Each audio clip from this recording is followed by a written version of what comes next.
Okay, we have to find an interval of convergence. Ratio test. Very good. So let's apply the ratio test. I'm thinking the ratio. I'm thinking Arby's.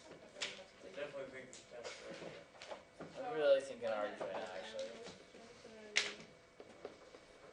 Okay, applying ratio test.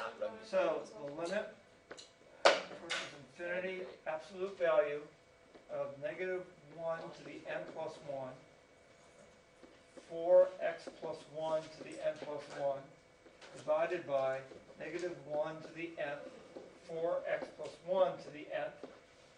And what do we say? Okay, these negatives don't matter because it's inside the absolute values. You just get 4x to the plus 1. 4x plus 1 absolute value is the result of that limit. Because you got one more of them on top than on the bottom, and when you apply the limit, there is no n, no problem. So when is this less than 1? Sorry. When is it less than 1? Okay, so it's less than 1 when x is Add 1 quarter. Then divide by 4. Yeah, subtract 1. Negative 2 is 4x and less than 0. So negative 1/2 x and 0. So there's our interval. Now let's check the endpoints.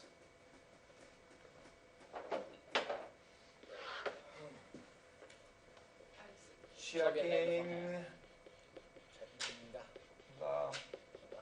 You know what? I really hate writing this, but I do it every single time because I think it's so important that you do the same when you're doing the problems. So as my arm starts to cramp up, I'm taking one for the team here. And know how you can repay me back? By doing exactly the same thing when you do your problems either on the test or on the AP exam. So one endpoint is x is equal to negative 1/2. When we plug that in, we get negative 1. You get I.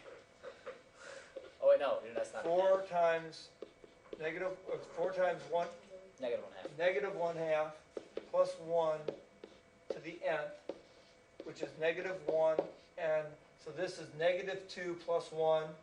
This is negative 1 to the nth. That is 1 to the nth. That's negative 1 to the 2n. So it's going to be positive always. Because it's negative 1 to the 2n, and that's automatically positive. It's always 1, which is not 0, which means it's divergent. okay, and I won't go into the details of saying why that's divergent. You can tell that that's divergent, right? Yeah. How about x equals 0? Oh, it's negative 1 to the n times 4 times 0 plus 1 to the n. So it's negative 1 to the n times 1 I to got to the n. calibrate the board. Negative 1 to the nth times 1 to the nth. Which goes to negative 1 to the n, which is divergent, extremely. Right, we've done that problem already. Therefore, open intervals. Okay, so here's the answer for part A. It's where it's convergent. Do we add any additional points for absolute convergence? No. No.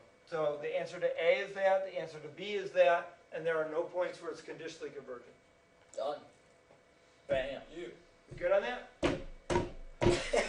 Done. Okay, there's 37.